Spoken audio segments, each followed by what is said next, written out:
Every year, someone publishes a video called something like, "Is it too late to start YouTube in this year?" And every year, the answer is no. And every year, the same people who watched last year's version watch this year's version and still don't start.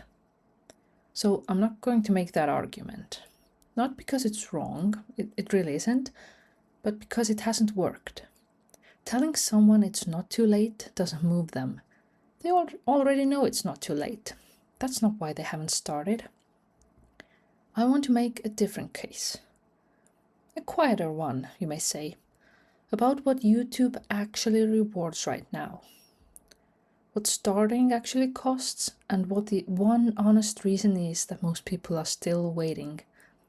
So, if you've thought about starting a channel and haven't, this one's for you.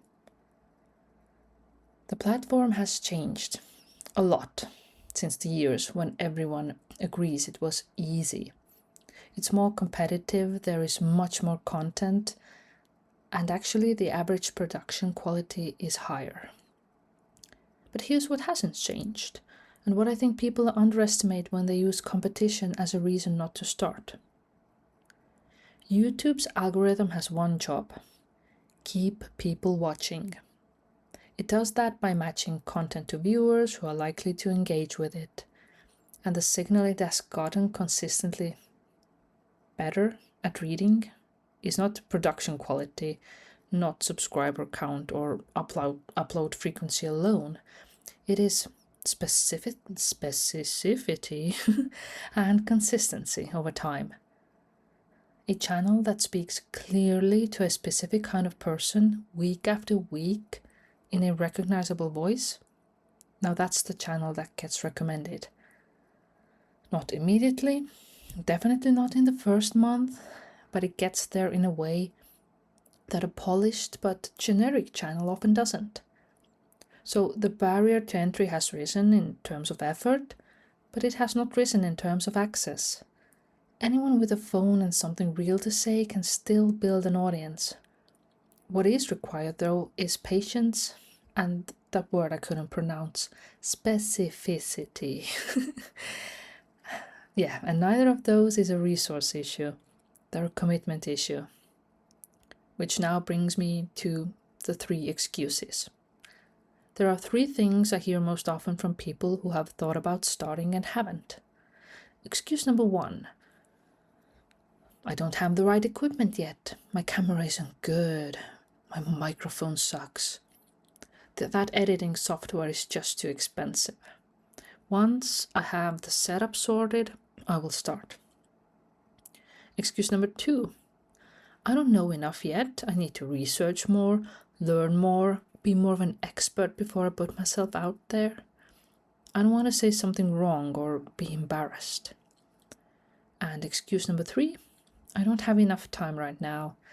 Things too busy at the office or at home stuff.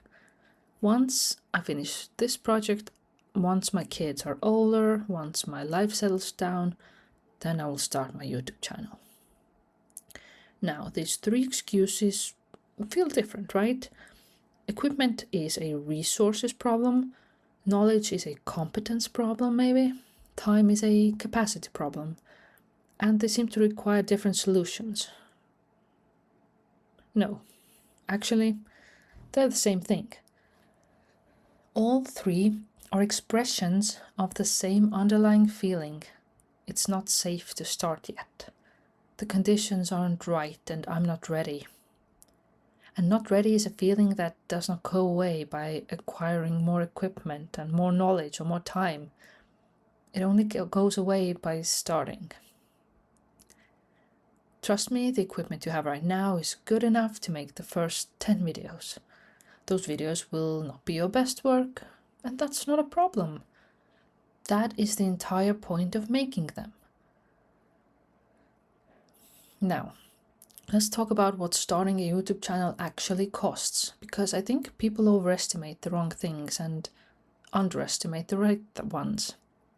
The financial cost is close to 0. A decent starter microphone is $30 to $50. Editing software has free tiers that are more than sufficient. The camera on a recent phone outperforms what professional creators were using 10 years ago. And you don't really need to spend money before you have a reason to. The time cost in the early stage is real, but it can be containable. Like 1 video a week, done simply, can be produced in 3 to 5 hours with practice, depending on the channel, of course. And that's achievable alongside a full-time job for most people, on most weeks. Now the actual cost, the one that stops people, that's psychological. It's the discomfort of putting something out that isn't perfect and something that might be ignored or might be seen by people you know. Now that cost is real and that doesn't go away, but you just get better at carrying it. Now that's the honest version. Lower financial barrier than you think, manageable time cost, real psychological cost that only practice reduces. Now here's the argument I find most persuasive, stated as plainly as I can. A video you make today can be watched tomorrow, next month, next year, and 5 years from now. It exists independently of your continued effort once it's made. You produce it once, it works indefinitely. That means every video you make is an asset that adds to a library.